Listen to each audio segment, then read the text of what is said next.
Assalamualaikum warahmatullahi wabarakatuh. Perkenalkan, nama saya Malia Suciani.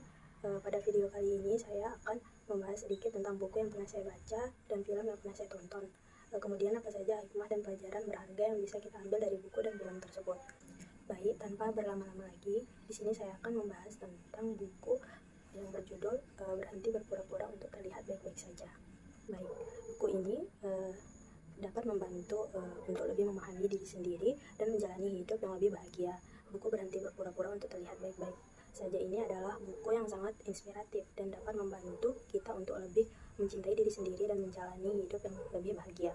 Buku ini direkomendasikan untuk semua orang yang merasa sedang berjuang dan dengan perasaannya. Berikut adalah beberapa poin penting yang dibahas di dalam buku tersebut. Baik, yang pertama, pola hidupmu adalah kunci kelancaran harimu. Banyak hal yang kamu lewatkan ketika kamu cuma fokus sama satu hal secara mati-matian. Padahal kesehatan fisik dan mentalmu adalah kunci kelancaran dari setiap harimu. Kamu bahkan tidak bisa melakukan aktivitas saat fisikmu dalam keadaan tidak baik-baik saja dan mentalmu dalam kondisi awur-awuran. Kemudian poin penting yang kedua yaitu ambil banyak waktu untuk mencintai Tuhanmu. Kamu tahu nggak apa salah satu hal yang membuat hidupmu terasa sangat berat setiap harinya? Karena kamu mungkin nggak pernah melakukan itu karena Tuhanmu.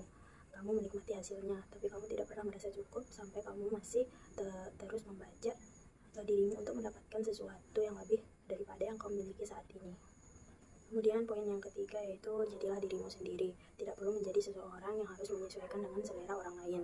Kita tidak perlu mencari tahu apa yang harus kita lakukan agar diterima. Kita juga tidak harus menyusahkan dirimu sendiri dengan menyesuaikan dengan apa yang temanmu sukai. Jangan kehilangan jati dirimu hanya karena ingin membuat orang bahagia. Bahkan belum tentu kamu ada pada list prioritasnya. Mungkin saja selama ini cuma kamu yang memprioritaskan, sedangkan dia tidak melakukan hal yang sama. Kemudian poin yang keempat yaitu mendorong mereka untuk lebih mandiri. Penolakan yang kamu lakukan secara tidak langsung bakal membuat orang lain bersikap untuk lebih mandiri tanpa menggantungkan harapan-harapan kepadamu lagi.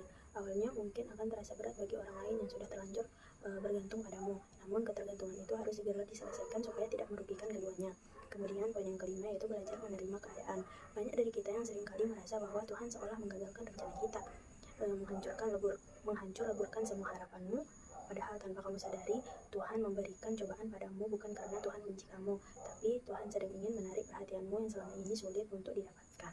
Kemudian hikmah dan pelajaran berharga yang bisa kita ambil dari buku ini yaitu yang pertama, terkadang yang kurang dari hidup bukan sebuah materi, namun rasa syukur dan terima kasih kepada pencipta yang sudah membawamu sampai senikmat hari ini. Jadi jangan lupa bersyukur atas apa yang diberikan kepada Tuhanmu. Kemudian yang kedua, jangan kehilangan jati diri hanya untuk sebuah penerimaan yang tak sesuai dengan hati nurani. Jadilah terbaik di mata Allah, terburuk di mata sendiri, dan sederhana di mata orang lain. Kemudian yang terakhir, cukup Tuhan yang tahu baik dan buruknya kamu. Orang lain tidak perlu tahu, kamu juga tidak perlu bercerita baik dan burukmu. Terserah orang mau menilai kamu apa, karena harusnya penilaian Tuhan yang lebih penting daripada penilaian orang lain. Baik, untuk selanjutnya saya akan membahas tentang film yang berjudul 5 cm. Film 5 cm ini mengisahkan tentang persahabatan dan pertualangan.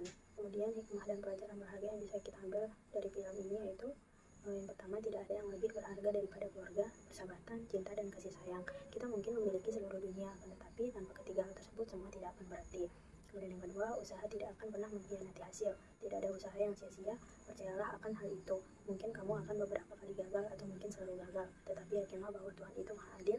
Dia tidak akan memberi keinginan tanpa disertai kemungkinan untuk berhasil. Kemudian yang ketiga, persahabatan sejati tidak memandang latar belakang, status sosial, agama, ras, atau apapun itu. Persahabatan sejati tidak bisa diungkapkan dengan kata-kata, tetapi hanya bisa dirasakan oleh jiwa-jiwa yang selalu bersyukur. Yang terakhir, tidak ada cita-cita yang terlalu tinggi, yang ada hanyalah usaha yang tidak setinggi cita-cita. Banyak orang yang mengatakan jangan berharap terlalu tinggi, kalau jatuh itu nanti sakit. Tapi bukanlah hampir semua orang sukses berasal dari kalangan sederhana dan punya mimpi yang sering diremehkan orang lain. Semua itu tergantung bagaimana cara kita menyikapinya. Apakah kita memilih akan kata-kata itu atau kita percaya bahwa bagi Tuhan apapun mungkin.